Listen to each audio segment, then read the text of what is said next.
oh, oh, oh. Oh, oh, oh, oh. I love you, I love you, I love you, I love you.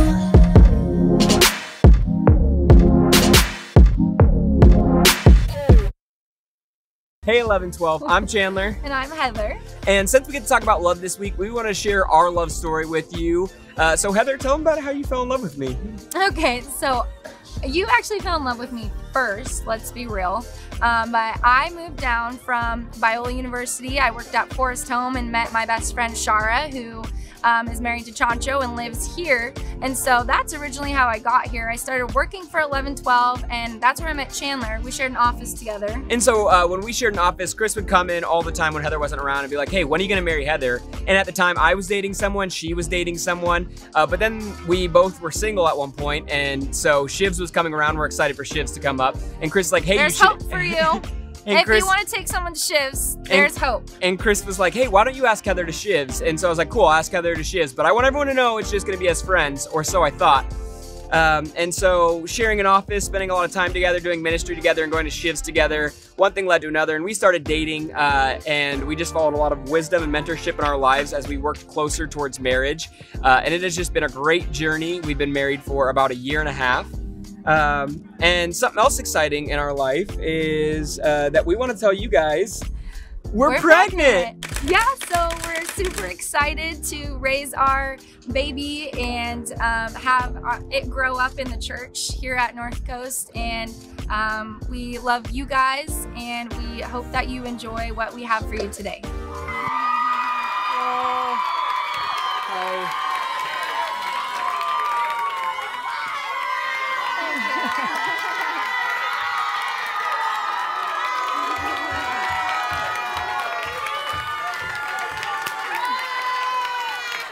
Yeah, so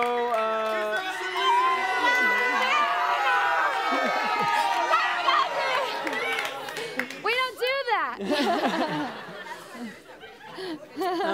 yeah, so we're super excited just to have a baby that enters this world, and for them to be around you guys. You're just like the best group of students, and even watching how you are with Jake and Nat's kids and the Hilkins kids. So we're super excited. Heather is due in April.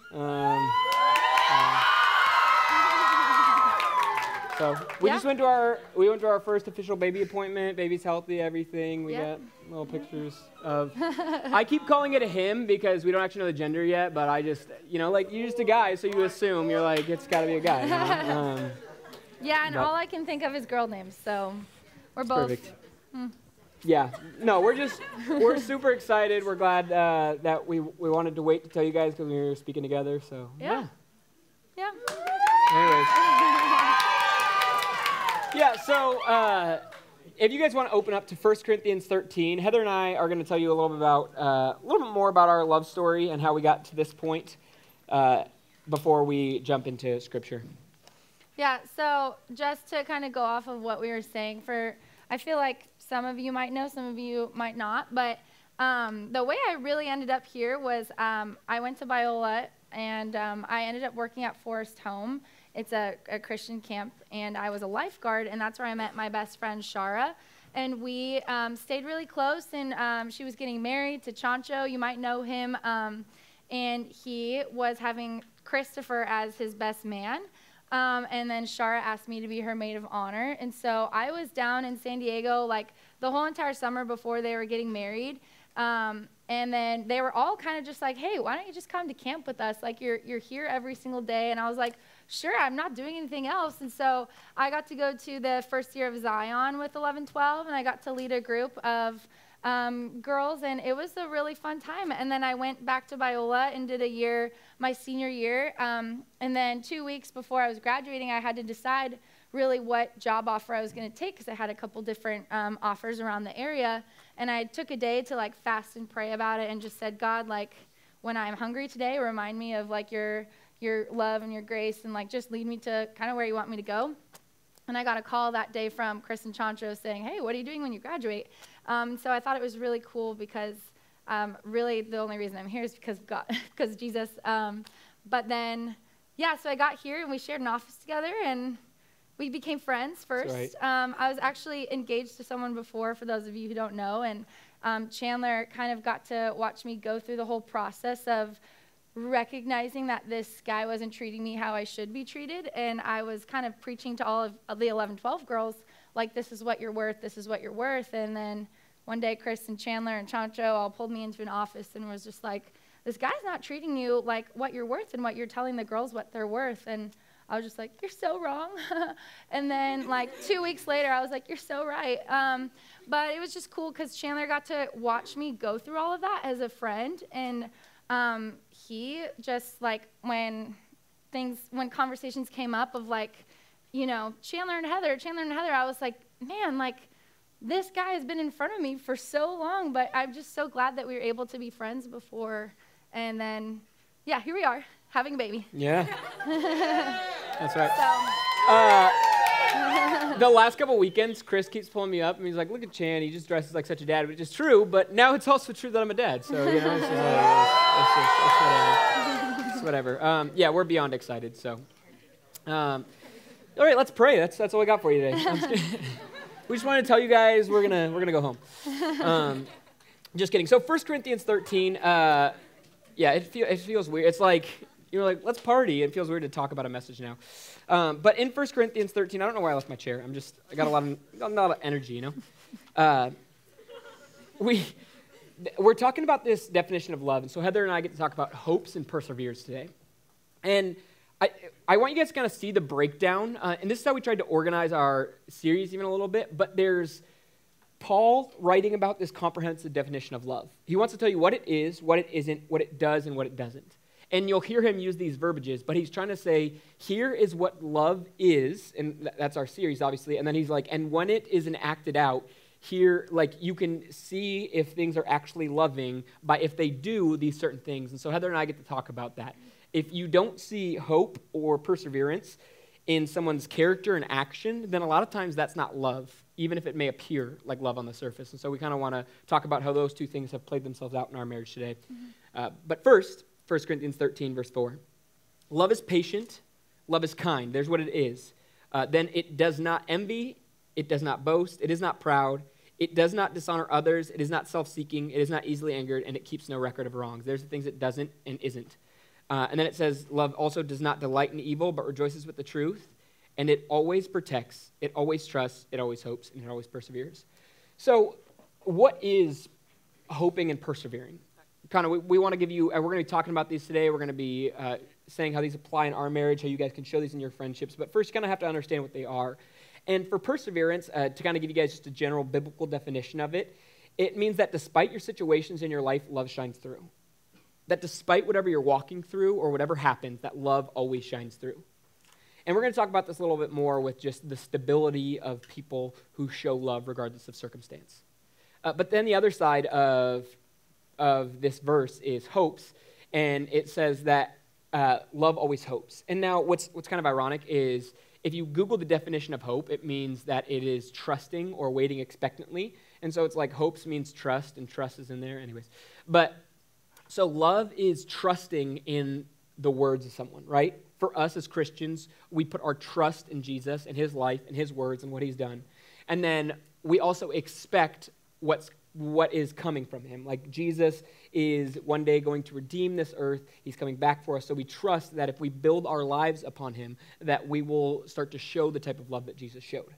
And so these kind of two definitions are what we're going to want you guys to have in the back of your head as we're running through this, that love, these attributes of love, always are expecting development in people. They're always expecting of what Jesus is going to do, and then they persevere through any situation. And I think kind of the difference between the two, because they might seem similar, is that one is more for hard times in life.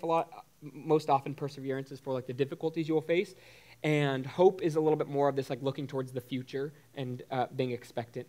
And so as we, kind of like I talked about in the sermon intro, and just really the heartbeat of my life in this next season has been, with having a kid and everything, my prayer more than anything has been, God, would you help me to be a dependent child upon you so I can learn what a good father is like? Because God is a perfect father, and so if I'm trying to model him in my life, in my parenthood, in this next season I go through, I just said, would you help me feel the love of being your child? Would you help me understand what it means to truly be in pursuit of you as Abba Father, like it talks about in Scripture? And then in that, would you reveal through me what a life built upon you is like? And so this is with love that hopes and love that perseveres. It's us saying, God, would you show us what love that perseveres is, love that hopes is, what a life built upon the foundation, the rock of you is like, so that we can go and show that in our marriages, so that we can go and show that to our friendships and to the people around us. Because ultimately, like, if your life is not built upon Jesus, what keeps you going? Like, for love that perseveres, all the people, you know, like you get those football players that are like, yeah, we persevere through anything. Like, we're going to end up on top. And they get all excited and they get amped and all this stuff. But ultimately, all that happens is what they're building their perseverance on is their will, is their strength, is their ability to carry on in tough situations. But here's the bummer about humans is that every single one of us has a breaking point. Now, I pray to God that you guys don't have to ever experience that or ever have to find that, and some of you may, and that's a very sad thing to go through. But every single human has a breaking point, but our God doesn't have any breaking points, any soft spot, any weaknesses. He is strong and powerful, and he is the king over everything. And so when we're putting our perseverance on him, we know that our perseverance will never fail, that we can go through anything just like Paul did. Whereas if it's built upon ourselves, it's only lasts as long as we can. And the same thing with hope is, I don't want to hope in myself. Like, I'm not going to amount to anything. I want to hope in something bigger than me, and that's Jesus. So that's kind of the foundation. Before we talk about how that plays in our marriage is understanding that it has to be built upon Jesus or it won't last. Yeah, and so we want to give you two main points about hope before we move on to perseverance. And the first one is hope points people towards Jesus and reminds them of truth. And I think that those go hand in hand of pointing to Jesus and then constantly reminding them of the truth. Even when Jake was up here talking about these insecurities that he has, you know, in different seasons and how he was able to come up and be like vulnerable, he has his wife speaking truth into him, Natalie. He has friends speaking truth into him, and then he like leans on Jesus too to speak truth into him. But certain situation that I've been through recently, just to in our marriage, is when I transitioned out of my job here at 1112.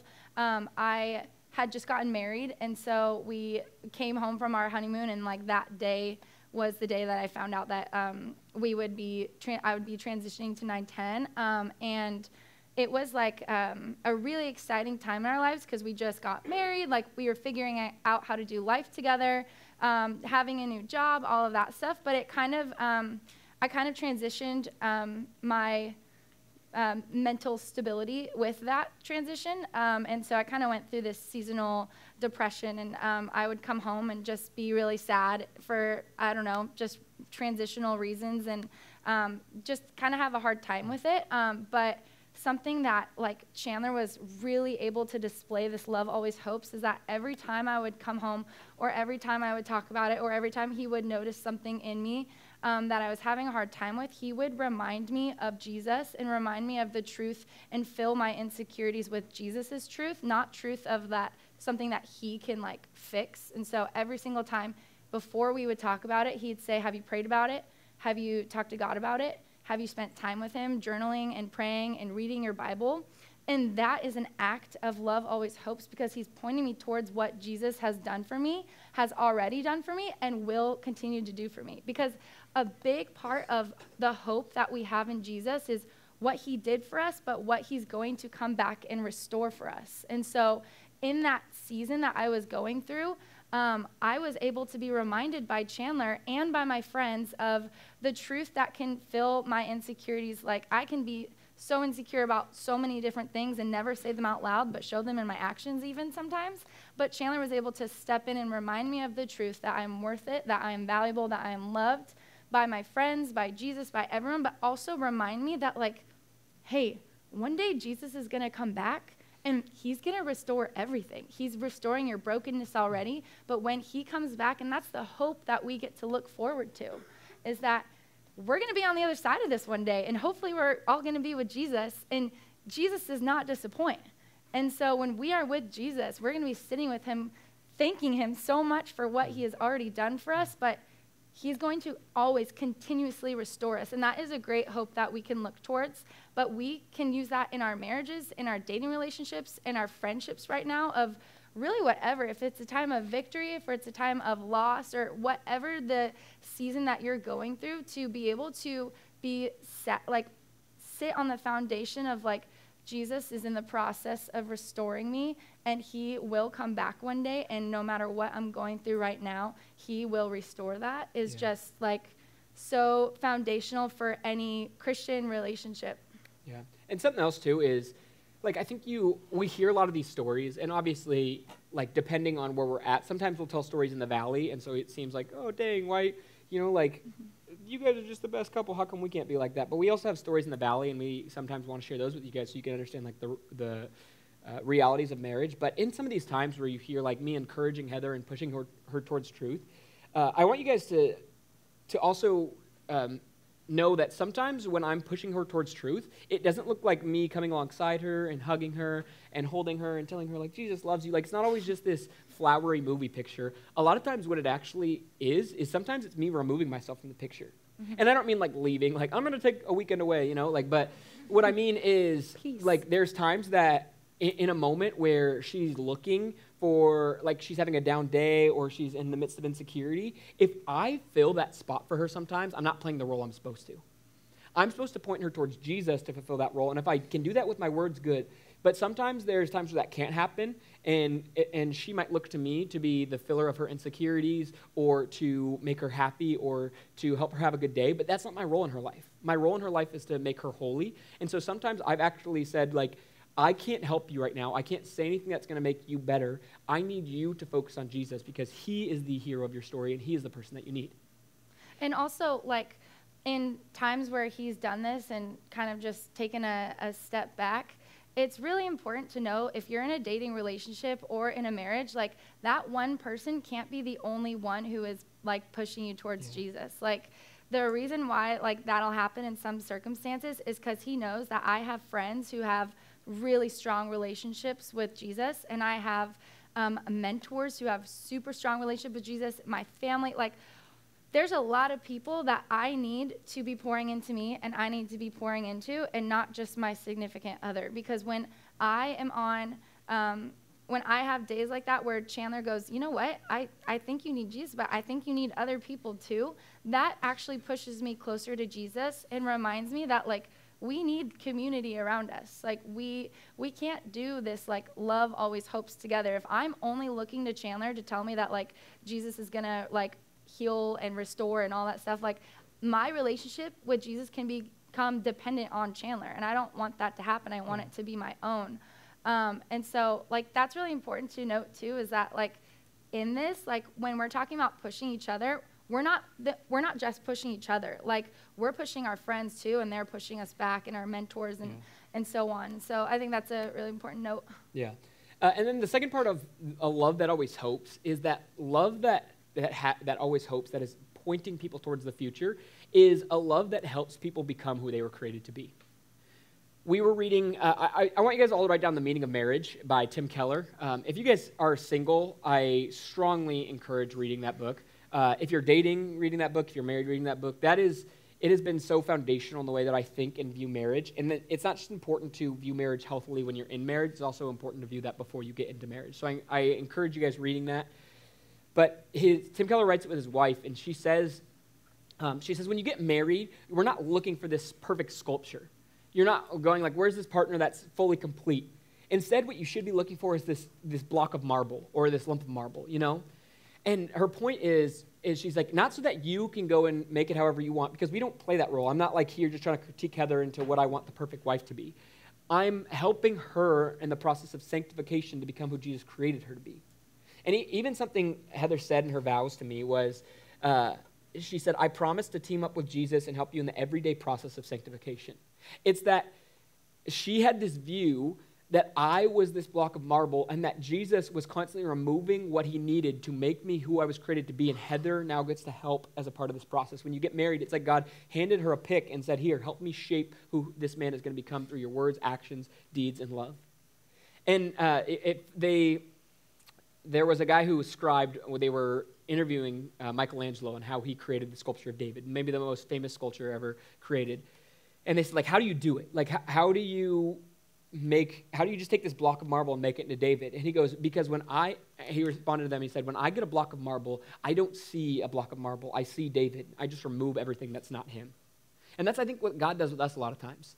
Is he sees who he created, he made this person, and then what happens is God goes, this is who I created, now I'm just removing all the pieces that aren't who I created. I'm taking away everything that's not this person. And we get to do that as spouses, as friends, as parents, as coworkers. We get to help people become more like Jesus and more like who God has creating them to be. Mm. So we're going to talk about perseverance now. Yeah. And we're going to give you, I think, 2 points actually 3 points, of what does perseverance provide. Yeah, and one of the biggest things about perseverance is, like we said, perseverance is despite your situation, how you act. And one of the most important things for you to understand is that perseverance, love that perseveres, gives you stability in any situation. Stability in any situation is foundational for a healthy, loving marriage, a healthy, loving friendship, a healthy, loving relationship. Because I think we all know those people in our life who they are just so, like, affected by situation. Regardless of what happens, if they're having a good day or if they're tired or they're hungry, then all of a sudden they're allowed to act however they want. And this is something that embarrassingly happens in my life sometimes where, like maybe I'm rude to Heather or I say a sharp comment or something kind of mean. And then Heather's like, hey, that wasn't very nice. Or maybe I'm on my iPad or my phone, and especially on Sundays, like I'm always like, are the Chargers winning? And so usually not, but it's going to be okay. We're going to make it. And so normally she'll be like, you're not paying attention to me. I'm like, well, I'm just tired. I just want to relax. I just want to do this. But ultimately what I'm doing is I'm not showing love in that moment because I'm rejecting responsibility for my actions and saying, if I can just blame this on something else, like that's cool. I'll be good. But if we want to be people that love like Christ did, then we have to accept responsibility for our own actions. And we have to be people that say, regardless of what happens to me in this life, I'm going to show you love. Like, can you just imagine if we go to Paul and complain, and we're like, it's just so hard to love. Like, everyone tells me that I'm not loving, but it's just like, it's so hard, and life's so difficult. Like, if you're sitting there with the Apostle Paul, this man continued to show constant love to people while he was in jail cells, where they would literally, like, throw his food in these, tiny little, it's like a bubble like this big is like their jail cells. We got to see one when we went to Ephesus. And it's like cold and wet, and they throw your food down there. And so a lot of times you're getting sick, you're getting beaten. And Paul lived this terrible life, and he was constant in loving people. Like, he loved the jailers that he interacted with. He was generous towards other people. And I just can't imagine people going to Paul and being like, I'm not having a good day, that's why I'm not loving. And he's like, excuse me. I've never had a good day. Like, for the last probably 3 years, everything has sucked. But he doesn't say that everything sucks because he goes, I have Jesus, and therefore all my days are filled with joy. And love that perseveres is constant, regardless of whatever situation you might be facing in the moment. I think something that's cool for us is that that is like provides stability for us is that like we've taken divorce off the table. So I know that like no matter what Chandler and I are going through, that like we're on the same team and that we're going to be okay and that we're both committed to walking through whatever challenge we go through or conflict or even just a hard situation in life. Because I feel like there's lots of different situations that can come up in a marriage or just in your own life that can really dictate like the rest of your life depending on how you respond to it. But something that's cool is that no matter what type of day Chandler has, I know that I'm coming home to the same Chandler. And so what the point that we're trying to make right now is that it's okay to have bad days and it's okay to have conflict. And conflict is actually healthy to have. If you don't have conflict with people, there's a healthy conflict to have. But I always come home knowing that I'm going to get the same Chandler no matter what type of day he's going through because he practices love perseveres, meaning like this situation that I'm going through, like it's not going to affect like the way that I treat other people. It might affect me and my like feelings and my emotions and like what I'm going through, but I'm committed to being the same person and presenting myself in the same manner of pointing other people to Jesus like I would if I was having a good day. And like I had like a roommate in college one time where I would be so afraid because I didn't know what type of person I was going to get when I walked through the door. And that's like a scary place to be. Like, and if you're thinking to yourself, like, I wonder if people think that about me, like that might even be something that you're going through. And so I think like a love that perseveres is someone who's committed to your character that Jesus has like called you to be. Like he's called us to live above reproach, and a part of living above reproach really is committing to like the character of Jesus and trying to show Jesus in every situation. So, yeah, anything to add to that? Yeah, I think that one of the biggest thing is Heather used to have this roommate, and I just said that. I didn't hear you say the roommate part. Oh yeah, I said college roommate. You guys heard me, right? Yeah. Okay. I just wanted to save time. I didn't want you to have to say it again. Why don't we move on to point 2? Yeah, the second thing is that, sorry, I was thinking about the next point, which happens sometimes. But excuses, right?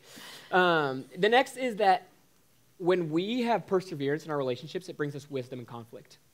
And I think that that's something that Heather and I have really gone through because, I don't know. I just think there's been too many times that I've had conflict with Heather that I have to go back and apologize. And could you just imagine, like at the end of every conflict, you want to apologize anyways, but you want to apologize for what originally started the conflict, not how you fought. And that's such a big thing that as you guys walk into this next season, if you can only apologize for how you acted previously, not how you acted in the conflict, and I find myself way too often apologizing for how I acted in the conflict. Because we're addressing this issue, we're addressing a frustration we have, and I can say, you know what, I'm sorry I made you feel that way. But instead, what I have to do is I have to now apologize twice. Like I have to wear an egg on my face twice because I'm like, you know what, I was rude to you, I didn't take correction, even though like I acted like a child because I didn't want to actually go through the diligence and the work and the effort to listen to you. And so what perseverance does is it says like, I know how you feel right now, but just hold on. Like persevere through not feeling heard, feeling a little bit rejected, feeling frustrated or angry, feeling quick to snap, and then just pause and persevere and say, how can we attack this issue together as a team? And that's something that Heather's really good at. Thank you. So yeah, I think like love isn't that you stop having conflict, it's that you learn how to biblically handle conflict. Because like we said, like we've been saying, conflict is going to come up. And we went home last night and we were like, shoot, they like probably think we have a lot of like fights and stuff because we're talking about conflict. But we like have had so many good married couples but go before us and experience things that like, you know, they don't want people to experience in their first year of marriage and go through just so much that they've been able to teach us a ton about like how to be married and how to resolve conflict. Chris talks about in Shivs all the time, like fighting fair, and that's something that we've been like really blessed to be able to, you know, be mentored by them and walk in their footsteps, and just they've been able to really show us like what fighting fair means. So I think it's really not that like conflict's not going to come up. It's that when it does come up, how do we handle it? And just a couple like points here and there is meeting with mentors and getting wisdom from them is a really important way to think about when handling conflict. Natalie is my mentor, Natalie Lambrisi, and she's been a mentor to me for 2.5 years probably, and she's been able to, like, she is far more ahead of me in my spiritual walk, and she has gone through so much life that I'm able to sit down with her and talk about what I'm going through and bring things to her where she can give me wisdom and give me practical tools and pray for me and stuff. But I go to Natalie a lot about things with Chandler and I. And so I go to her before I talk to Chandler about it, though. And so this is something that you can do in dating. Does anyone, even with friendships, does anyone ever say something to a friend and you're like, crap, I wish I wouldn't have said that? Like, where you say something and you're like, I shouldn't have said that. I should have held my tongue. But then you're like, crap, well, I already said it. Like, I might as well keep going. You know, like, there's so many moments that I've had with friends or with Chandler or with family where I feel that way and I'm just like, oof. And so I started going to Natalie before I went to Chandler or friends about issues and said, hey, this is how I'm feeling. This is what's come up. Do you think it's appropriate to talk about it? How do I talk about it? What would you do? Can you give me some biblical advice on this? Or is it even worth talking about? And Natalie, like a mentor for me, can be very honest. And Chandler has mentors too. And we are so thankful that we both have mentors, because there's a lot of things in our lives that like we don't even know about. Like there might be some things that Chandler and I have both gone through individually, but we've gone to mentors first, and it's saved a lot of hard conversations in our year and 3 months of marriage so far. Like, and so I think if any of you guys, like if I can give you one piece of advice in persevering, it's putting in the effort. Like love persevering is putting in that effort when you even like when you don't even want to, but taking that extra step of going to a mentor who is wise and following Jesus and is getting mentored themselves and asking them those questions. Yeah, if you don't have a mentor, it's really like going through life blind. Because a lot of times even with my own friends, when they ask me on decisions, I can give them such clear advice because I'm outside of it. I'm removed from it. And now I also trust that my friends have wisdom, and I have wisdom too, and I prefer to go to mentors. But sometimes when we're in our own situation, it clouds our judgment. But mentors are allowed to step outside of it and see clearly what's going on and help you make an informed decision. Because even now, like I just make I know I mentor other people, but I'm able to see their life clearly, but not my own always, because I see it with a cloudy perspective, with my own bias, with my own frustration and different things. Another part of handling conflict well is being slow to speak, quick to listen, and slow to become angry, which is what the Bible, that's literally a Bible verse. So you're like, great advice, and it is from Jesus. But yeah, if you're not listening in conflict, then you're not winning in conflict. Yeah. And then lastly, before moving on to our third point, is that practicing humility. This is like the hardest thing to do in conflict, in marriage, in dating, in friendships, in family. It's like, I don't know about you, but it's really hard for me to do. Like, the hardest thing to say is like, I'm sorry. And something about Chandler is that a lot of times he is the first one to say I'm sorry in our like conflicts, even when it's not his fault. But like he has committed to persevering through things, and like that convicts me a lot when he comes and says sorry to me for something that like I feel convicted that I did, but I'm just too prideful to say that I'm sorry. And so I think really just having wisdom in conflict means like adopting humility and trying to put on humility as much as you can so that you can say, I'm sorry. Yeah, I think the reason that I seek to apologize first is because Jesus came and like he met us before we could ever meet him, right? Like Jesus had to come and meet us in our situation where we were at before we could ever get to him. And so I just thought, if you came down and you took on my mistake before I even thought I needed you to take on my mistake, then I'm going to aim to do that in my own life with apologies. So it's not because I'm like this great moral person who's like, I'm just doing a great job, but it's because every time I don't, I just go, I'm not living like Jesus did. And could you imagine if we were just a church who always, we were people who sought to apologize first? Like, how easy would that make our conflicts if I'm like, I'm sorry. She's like, dang it, I was just going to say I'm sorry. Gosh, and then you're darn it. like, oh, cool. Like, things are a lot easier. I'd be like, no, go away. Let me say it first. Oh, man. Sorry, I'm just thinking in my head. Okay, and then the last one is perseverance brings the comfort of commitment. Yeah,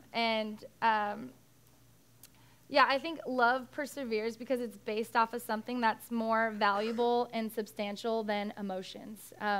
It's the covenantal love that Chris and everyone at ElevenTwelve talks about all the time.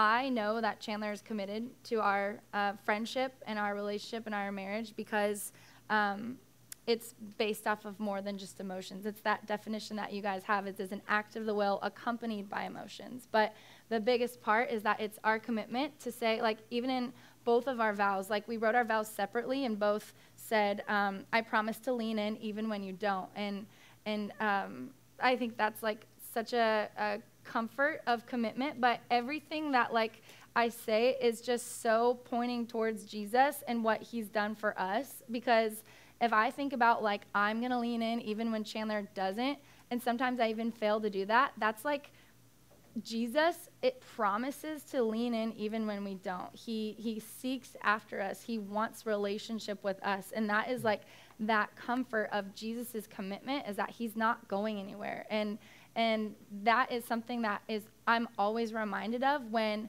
Chandler expresses to me that he is committed to us and that he is always going to lean in even when I don't. Yeah. Something that is just so comforting about perseverance, and I love that perseveres, is that we don't ever have to sit here and wonder if we're going to leave each other. Like there's this super cheesy Christian movie called God's Not Dead. And if you've seen it, I'm sorry. Just kidding. No, it's actually a good movie. It hits me in the feels. He's living on the inside, roaring like a lion. Sorry, That's I had right. to say it. But in this Holding it movie, in. there's like this dramatized picture of this guy leaving this girl because she has cancer and he just like can't take it anymore. But it's just stuff in this life where, unfortunately, the society we live in, it's like you can leave for whatever reason. If it doesn't make you feel good, you can leave. If like you weren't feeling it, you can leave. If you found someone prettier, you can leave. If like love grew old, you can leave. If you didn't find romance, you could leave.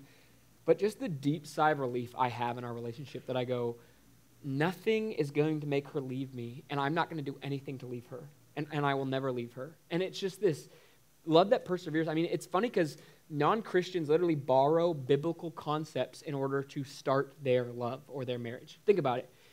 The traditional marriage vows are for better or for worse, for richer or for poorer, or for sickness and in health. Like our society borrows the idea of love has to persevere in order for love even to exist. It has to be unchanged by situation, because ultimately, like at the mountaintops, a lot of times that's not even really love. It's just easy. It's happy emotion, and I can act really nice in happy emotion. But can I be patient? Can I be kind? Can I show the fruits of the Spirit that God has written and talked about in my valleys, in my lowest moments, in the worst of situations? And that's what a love that perseveres is. It says, I don't care if we're rich or poor. If we never make another dollar in our life, my love's not going to stop for Heather. If things get worse from here on out, I'm still going to continue to love her. If she were to get sick and it were to be the rest of her life, like it's still, I'm not going to be like, oh, I'm not going to love you anymore. It's love says, I'm committing to you through everything. And ultimately, like I said, what we want to bring it back to is for people's spiritual growth. Mm-hmm. Why we do this series is that you and those around you may know Jesus. Because ultimately, I mean, just imagine interacting with someone at school who is just so up and down, and they're just like, you are so stable. Like I tell this story, and I really don't want it to be, this isn't a boast about me, but I had this kid who came up to me, and I used to hang out with him in high school, and he's like, I think it was just a really low season he was going through where a lot of people were mean to him, and he said, Chan, you're my best friend, which wasn't true. We didn't really hang out all that much, and he wasn't my best friend. But I think in a moment of weakness, what happened was the reason he told me that is because when everyone else was kind of rude to him, when everyone was wishy-washy and up and down, I just said, I'm going to still show you the same love every day. Because I don't go in prayer to Jesus and just go, God, what Jesus am I going to get today? Like, are you going to love me today, or are you going to be pretty upset with the fact that I just sinned yesterday? And despite, I mean, even in the midst of sin, the moment after you run into sin or run into temptation or run into failure or run into just mistakes in your life, you can look up to heaven and just have a consistent God who said, my love is going to persevere for you. And to have that comfort and to be able to show that to other people, we help reflect the God we want them to know. We grow as people and we say, may you know this God that will never fail you. That his love isn't built on just some fun ideas, on just emotion, but it's built on the fact of his promises that'll never fail. And we just get to have that comfort as people that ultimately everything we do in love is so that people may know Jesus. Let's pray. Dear Lord, thank you just for who you are. The fact that you constantly bless us as people and that you've given us salvation and eternity and life with you, and that you've shown us such a deep and satisfactory love, God, that wherever we may be at in life, we can just pause and understand that we can take comfort and peace in your love. We love you, and we pray these things in your name. Amen.